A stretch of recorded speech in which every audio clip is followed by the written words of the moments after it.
ایک روایت میں آتا ہے، ابن باز فرماتے ہیں کہ مکے میں ایک لوہار تھا،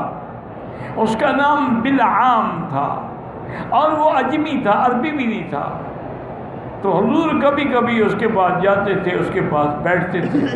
اور بعض علماء نے فرمایا اس سے مراد سلمان الفارسی ہیں، کیونکہ سلمان الفارسی بھی تو فارس کے تھے، اور وہ ان کی بڑی اللہ نے ان کو طویل عمر عطا فرمائی تھی، اور پھر وہ مدینے میں اسلام لے آئے۔ تو کہتے ہیں کہ ہاں وہ ان کو سناتا ہے اور پھر حضور ہمیں سنا دیتے ہیں۔ اسی طرح آتا ہے کہ دو غلام تھے، رومی تھے، ان کے پاس ایک ان کی زبان میں کتاب تھی جو وہ پڑھا کرتے تھے، تو کافروں کو موقع مل گیا، انہوں نے کہا ہاں یتعلم منہما، ان سے جا کے حضور سیکھتے ہیں۔ تو بہرحال یہ ساری باتیں ایسی ہیں جن کی کوئی حقیقت نہیں ہے۔ اللہ کا قرآن محفوظ ہے، اور محفوظ بھی ایسے مقام پہ ہے کہ سب سے پہلے تو لوح محفوظ میں ہے، بل هو قرآن مجید فی لوح محفوظ،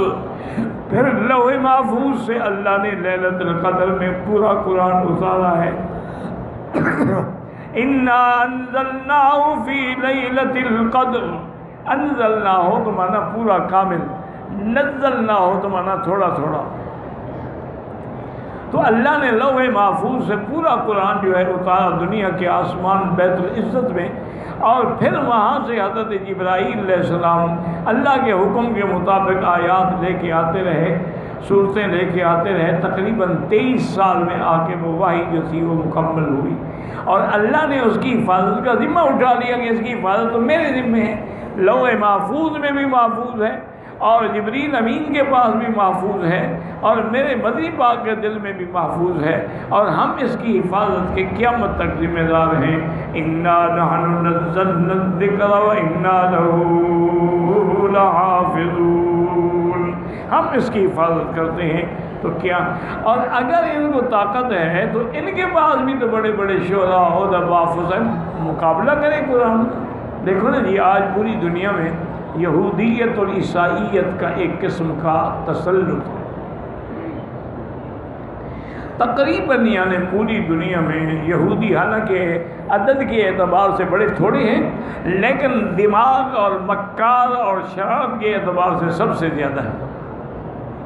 انہوں نے دنیا کے جینیس لوگ جو تھے نا وہ اپنے پاس جمع کیے، ان سے وہ فائدہ اٹھا رہے ہیں، اور ہم مسلمان ہیں، بس ہم اپنے لہو و لعب کے اندر مبتلا ہیں۔ انہوں نے بڑے بڑے ملکوں کو اپنے زیر نگیں کر دیا ہے، بلکہ اقتصادیات کے ماہرین یہ کہتے ہیں کہ لیول آف اکانومی جو ہے وہ یہودیوں کے ہاتھ میں ہے، جب چاہیں پیسہ گرا دیں، جب چاہیں پیسہ بڑھا دیں، جب چاہیں سونا گرا دیں، جب چاہیں ریٹ بڑھا دیں،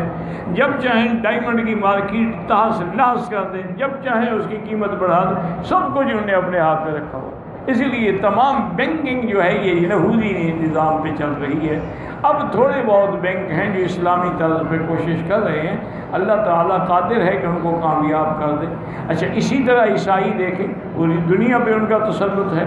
لیکن آج بھی عیسائی اور یہودی دونوں مل کے قرآن کے مقابلے پہ ایک آیت بھی نہیں بنا سکتے، ایک سورت بھی نہیں بنا سکتے۔ اللہ کے قرآن نے بار بار چیلنج کیا، اور ساتھ یہ بھی بتا دیا قُلْ لَئِنِ اجْتَمَعَتِ الْإِنسُ وَالْجِنُّ، اگر ساری دنیا کے انسان اور جن بھی مل جائیں کہ میرے قرآن کا مقابلہ کریں تو نہیں کر سکتے، کیونکہ خالق کا کلام ہے، مخلوق کی کلام اس کا کیسے مقابلہ کر سکتے؟ تو جب ساری دنیا مل کر بھی قرآن کا مقابلہ نہیں کر سکتی تو تم کیسے کہہ سکتے ہو نعوذ باللہ کہ یہ جھوٹ ہے اور اللہ کے نبی نے بنایا ہے؟ تو اللہ کا نبی بھی عربی ہے، تم بھی عربی ہو، بناؤ، مقابلہ کرو۔ تو اس لیے اس کے اندر قرآن کی عظمت بھی ہے، قرآن کی تلاوت کے آداب بھی ہیں۔ اس لیے علماء نے لکھا ہے کوشش یہ کیا کریں کہ جب قرآن پڑھیں باوضو ہو کے پڑھیں، آپ کا بدن بھی پاک ہو، کپڑے بھی پاک ہوں، اور آپ کا دل جو ہے وہ بھی کفر اور شرک سے پاک ہو۔ اور اگر قبلہ رخ بیٹھیں تو زیادہ اچھی بات ہے، اور قرآن کو اونچی جگہ پہ رکھیں تو اور زیادہ اچھی بات ہے، اور جب قرآن کی تلاوت میں مشغول ہوں تو پھر ادھر ادھر دماغ کو نہ لگائے بلکہ قرآن کو ڈوب کے پڑھیں اور اس کو سمجھنے کی کوشش کریں۔ اگر معنی کے ساتھ پڑھیں تو اور زیادہ اچھی بات ہے، لیکن اگر معنی نہ پڑھ سکیں تو اس کی تلاوت جو ہے وہ بھی بڑی نعمت ہے کہ ایک حرف پہ 10 نیکیاں ملتی ہیں اور 10 گناہ گر جاتے ہیں۔ اور حضور نے فرمایا کہ الف لام میم یہ ایک حرف نہیں ہے بلکہ 3 حرف ہیں، الف لام میم، تو جو پڑھے گا 30 نیکیاں لکھی جائیں گی اور 30 گناہ گر جائیں گے۔ اور اس دور میں جس میں ہم گزر رہے ہیں، اب اصلاح کا حل یہی ہے کہ روزانہ زندگی میں